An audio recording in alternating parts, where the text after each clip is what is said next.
Radio Publique Africaine.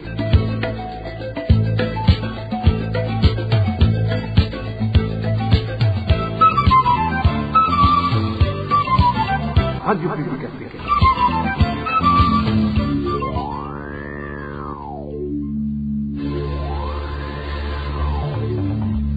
C'est le moment de suivre le journal parlé en français.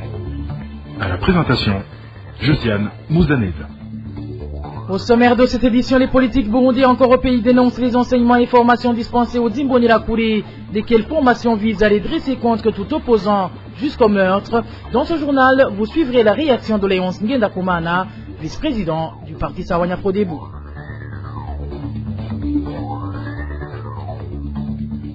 La victoire contre les actes de corruption et de malversations économiques restera une chimère au Burundi aussi longtemps qu'il existe des personnalités qui se montrent plus fortes que les institutions et les lois, réagit la Parsem après que le chef d'état-major du Burundi, le lieutenant-général Prime Niyongabo, ait été autorisé à voyager avec un montant de presque 200 000 $ américains sans aucune déclaration de douane, et cela en violation des règles internationalement établies. Vous le suivrez également dans ce journal. Dans ce journal, nous vous parlerons aussi de la pénurie du carburant qui persiste toujours, à telle enseigne que certains fonctionnaires ont opté de se rendre au travail à pied. Voilà pour les grandes articulations. Bien le bonsoir chez vous, mesdames et messieurs. Tout de suite, le développement de ces titres.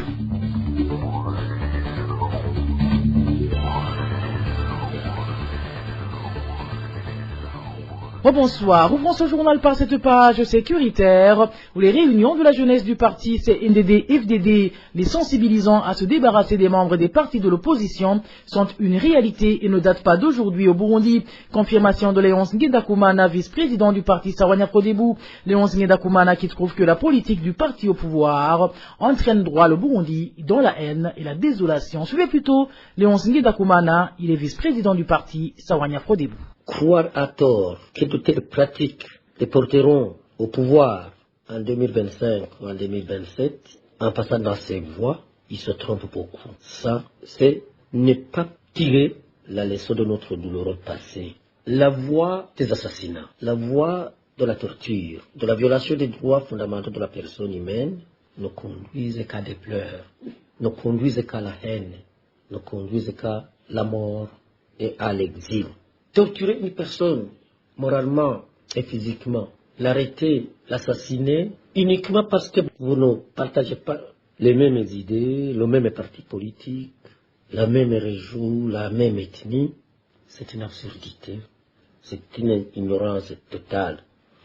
C'est inimaginable que dans un pays où la peine de mort est supposée avoir été abolie, qu'il y ait encore des individus ou des groupes d'individus, responsables ou pas, qui s'arrogent le droit d'arrêter des gens, les faire disparaître, les traduire devant ce qu'on peut appeler les tribunaux populaires, sans aucune référence à la loi, à la justice. C'est vraiment inimaginable, inacceptable, et même une honte pour la nation burundaise, et même une honte pour le gouvernement du Burundi, une honte pour toutes les institutions burundaises. La vie d'une personne est sacrée, comme le disait si bien le président Mekion Dadaye et le président du Rwanda. La vie d'une personne est sacrée. Dans ces conditions, dans ce cas-là, vaut mieux revenir à la peine de mort et l'adapter. Au moins avant, la peine de mort était consécutive à un jugement. Croire à tort que ceux qui commettent ces forfaits, ces crimes, qui ont commis ces crimes ou qui les commettent aujourd'hui, et qui les commettront demain, ne seront jamais inquiétés, c'est de la stupidité. Léonce Ngendakumana a souligné que c'est cette même politique visant à assassiner les opposants qui empêche les réfugiés de regagner leur pays, d'où il sollicite l'intervention du président de la République dans les meilleurs délais pour mettre fin à cette machine à tuer. Sécurité toujours, un groupe de malfaiteurs perturbe la sécurité en Ouganda depuis un certain temps. Le président ougandais Yoweri Kaguta Museveni fait savoir que parmi les membres du dit groupe se trouvent des Burundais. Lors de son discours sur l'état de la sécurité en Ouganda vendredi dernier, le président Museveni a indiqué que parmi ceux qui ont été tués lors des attaques de ces groupes figurait un Burundais du nom de Tarsis Marengere et deux autres qui ont été arrêtés, dont Ndagijimana Charles et un certain Mohamed Sabomukunzi. Suivez Yoweri Kaguta Museveni, président ougandais. First of all, the other groups who started in the area Si je peux commencer par un groupe qui a attaqué Amitsiana et Kivogavit. La plupart d'entre eux ont été arrêtés, y compris le responsable du groupe nommé Dougwa Semugerere et 22 autres. Très récemment, le 26 novembre, il y avait un concert de musique à Kapeka. Lors des patrouilles de la police, ces groupes armés ont attaqué et l'un des agents de l'ordre a été tué. Mais en même temps, deux membres de ce groupe de criminels ont été tués et sont morts sur place. Après l'identification, les deux a été identifié comme étant un Burundais. Sinodo Tarsis Malengere, il a été identifié par les habitants locaux qui le voyaient souvent faire des travaux même dans les champs dans ce secteur. L'autre criminel de ce groupe tué est un certain Denis Kimbi. Ce dernier a été trouvé avec beaucoup de documents sur lui, y compris le permis de conduire. À côté de cela, le nommé Denis volait avec de l'arme et ne travaillait pas seul car il avait une liste de plus de 5 personnes avec lui. Parmi ces personnes, il y avait le nommé Furuku alias Vicenta, Sorongo, Mukam Ivan et encore des Burundais dont Dagijman Charles et Sabumukunzi Mohamed. En résumé, 24 suspects ont été arrêtés, un fusil et des autres ont été tués. And Sabumukunzi Mohamed, they think it's a joke. But, so in summary of the Kapeka attack is as follows. 24 suspects arrested, 1 gun recovered, 2 criminals killed. Le président ougandais Yoweri Museveni a également révélé que des enquêtes sur ces groupes armés dans son pays se poursuivent. Une courte pause et nous parlons gouvernance. Je vous le disais en titre, la victoire contre les actes de corruption et de malversations économiques restera une chimère au Burundi, aussi longtemps qu'il existe des personnalités qui se montrent plus fortes que les institutions et les lois. Réaction de l'activiste Faustin Ndikumana, après que le chef d'état-major burundais, le lieutenant-général Prime Niyongabo, ait été autorisé à voyager jeudi dernier avec un montant de presque 200 000 $ américains, sans aucune déclaration de douane, et cela en violation des règles internationalement établies. Faustin Ndikumana rappelle que le pays dispose pourtant des lois et des institutions chargées de lutte contre de telles transactions illicites. Suivez Faustin Ndikumana, président de l'association Parole et Action pour le réveil des consciences et le changement des mentalités par ses sensibles.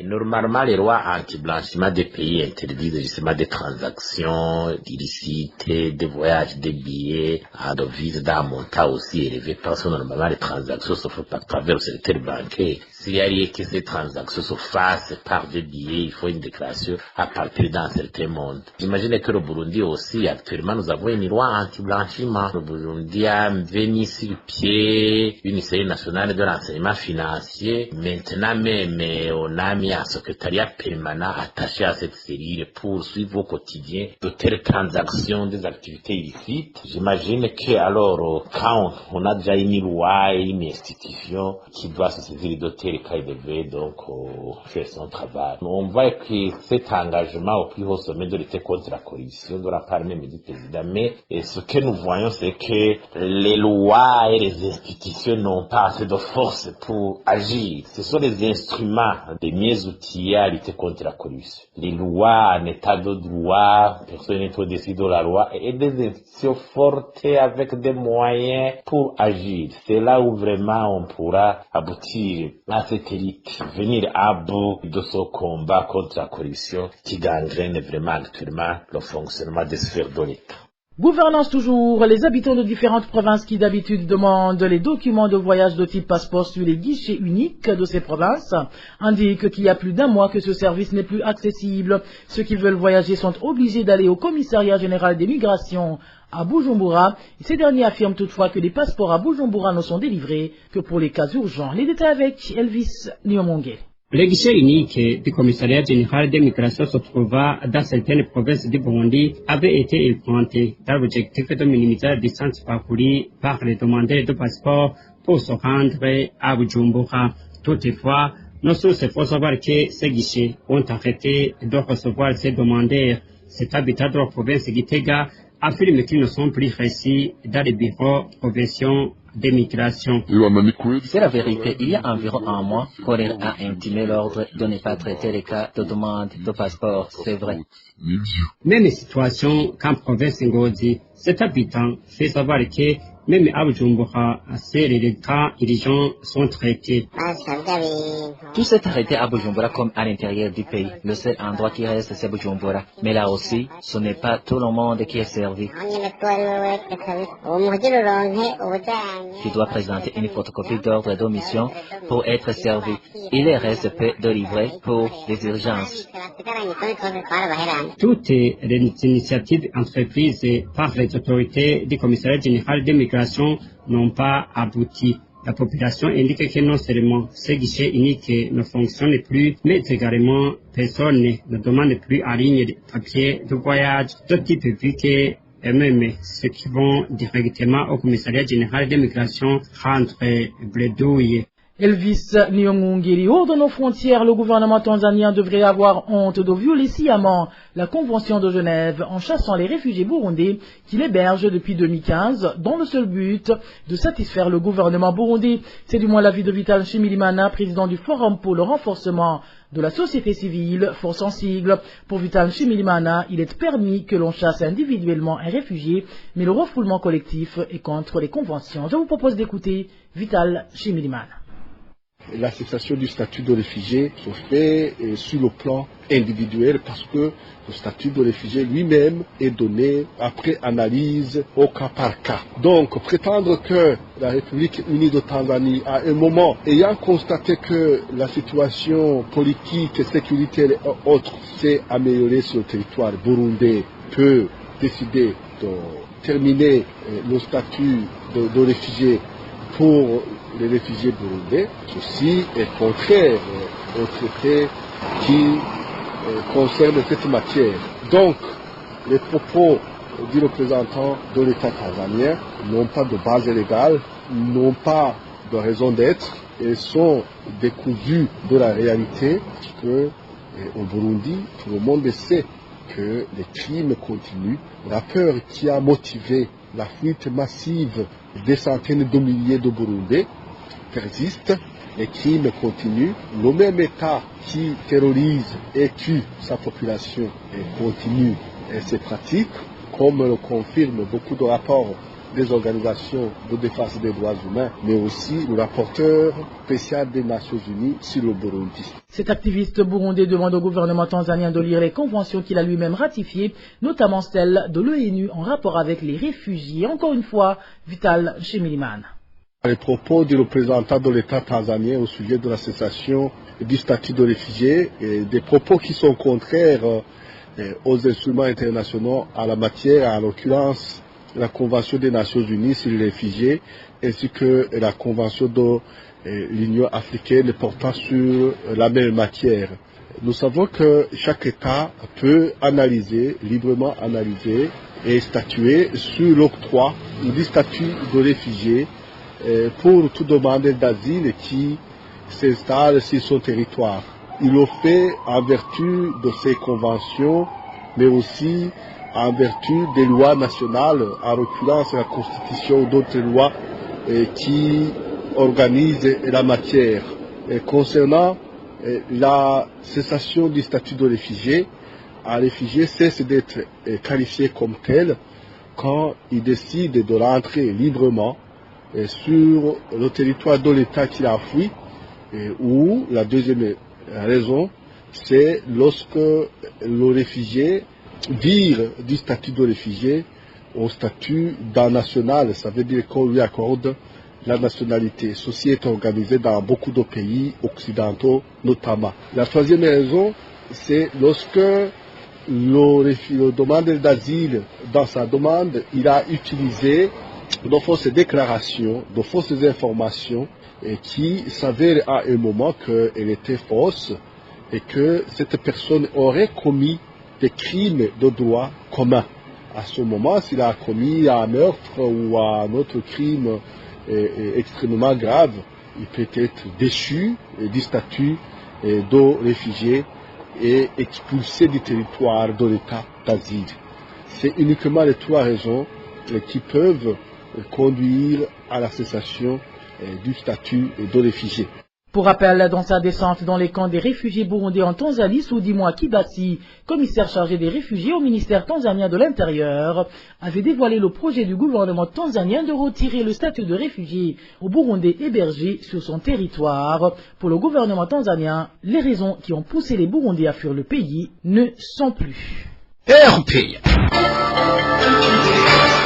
Parlons à présent société où se déplacer en mairie de Bujumbura est devenu pratiquement impossible suite à la pénurie du carburant. Certains habitants qui se sont entretenus avec la RPA indiquent qu'ils ont pris l'habitude de se réveiller très tôt pour pouvoir arriver à temps au travail, vu qu'ils s'y rendent à pied. Éloge Divin, Remecha.